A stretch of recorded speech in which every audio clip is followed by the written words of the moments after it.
Jadi laut yang tadinya banyak batu kerikil, Allah bikin datar seperti karpet, nyaman, larinya nyaman. Itu Nabi Musa ketika itu. Dan Allah bikin seperti dinding kaca. Jadi air itu berputar-putar di sampingnya, nggak sampai menyentuh sedikit pun, satu tetes pun menyentuh Nabi Musa AS dan pengikut-pengikutnya.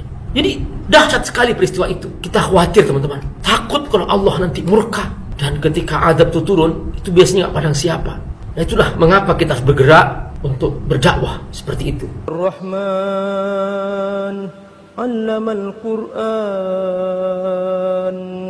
Khalaqal insan Allamahul bayan. Jadi ketika saya membaca buku itu, buku Miftah Darus Sa'adah karya Imam Ibnu Qayyim Al-Jauziyah, beliau menjelaskan tentang hadis al-ulama'u warasatul anbiya. Para ulama itu adalah para pewaris para nabi. Jadi kata pewaris, warasah, itu kan adalah orang-orang yang terdekat. Artinya dia keluarga. Jadi misalnya ya, seorang meninggal dunia, yang berhak menjadi pewarisnya adalah kerabatnya atau keluarganya terdekat gitu. Dan kita misalnya, kita ini punya keluarga. Tentu kan kita punya anak, kita punya istri. Misalnya nih, ada orang menghina, merendahkan istri kita misalnya. Ada orang menghina, merendahkan anak kita. Kita ini orang tua, pasti nggak tahan kan, marah. Nah saya nggak membayangkan teman-teman rahimakumullah, bagaimana murkanya Nabi kepada orang-orang yang menyakiti para ulama. Ya, oke lah, terlepas dari berbicara tentang masalah keturunan Nabi misalnya, habaib gitu ya, itu sudah lain lagi levelnya teman-teman rahimakumullah. Jadi ini bicara secara umum saja. Ulama siapa? Ketika dia ulama, maka dia pewaris otomatis. Karena mereka yang berhak menerima warisan dari Nabi, maksudnya warisan ilmu. Jadi mereka lah yang berhak memikul warisan ini untuk kemudian dibagi-bagi kepada umat Rasulullah SAW. Maka al-ulama'u warasatul anbiya. Kata Imam Ibnu Qayyim Al-Jauziyah, ketika mereka menyakiti para ulama, maka pasti yang paling tersakiti di saat yang sama adalah Rasulullah SAW. Dan ketika mereka menyakiti Rasulullah SAW, maka yang paling murka adalah Allah SWT. Nah ini yang paling mengerikan, sahabatku rahimakumullah.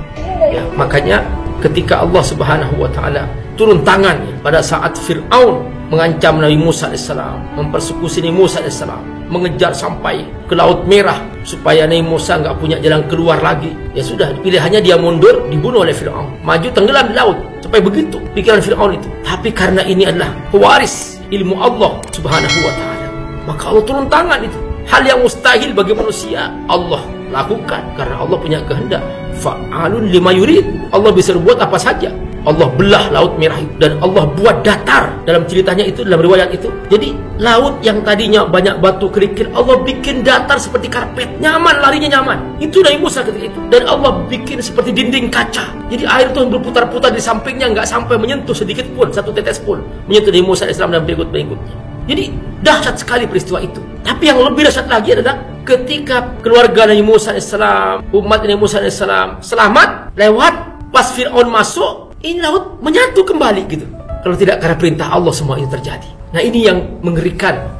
Ya, kalau sudah kita menyaksikan misalnya bagaimana para ulama, orang-orang yang soleh, yang mencintai Allah, yang mereka ikhlas untuk menjaga agama Allah, mereka dipersulit, dimusuhi dan sebagainya dengan segala cara. Kita khawatir teman-teman, takut kalau Allah nanti murka.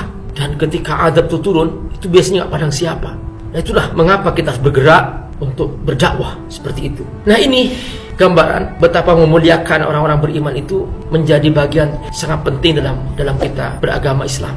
Ya, kalaupun mereka nggak mau diperbaiki, ya, mereka nggak mau diajak beriman, mereka tidak mau diajak baik, kata Allah, wa ma'alaika alla yazakka. Nggak usah sedih. Yang penting kamu sudah menyampaikan, yang penting kamu sudah memperbaiki. Wa ma'alaika alla yazakka. Kalau mereka nggak mau baik, nggak mau membersihkan dirinya, tetap ingin jadi orang kafir, ingin jadi orang bejat, ingin jadi orang zalim, ya sudah. Kita sudah memberikan peringatan, kita sudah memberikan ya anjuran, nasihat. Kenapa kamu nggak mau? Wa ma'alaika alla yazakka. Assalamualaikum warahmatullahi wabarakatuh. Sahabatku rahimakumullah, Habib Amir sekarang sedang di proses pembangunan masjid yang sampai di lokasi.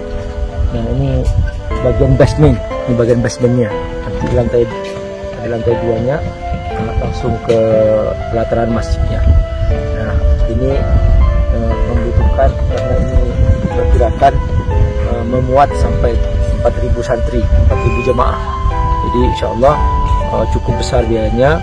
Sahabat rahimakumullah, teruskan berinfak, berbagi untuk pembangunan masjid. Fad Al-Hakim di pesantren Fad Darut Tafsir. Dan mudah-mudahan semua yang Bapak Ibu infakkan, sedekahkan, wakafkan, Allah akan ganti 700 kali lipat seperti yang Allah janjikan. Man bana masjidan faqad bana baitan fil jannah. Siapa yang membangun masjid maka dia telah membangun rumah di surga. Semua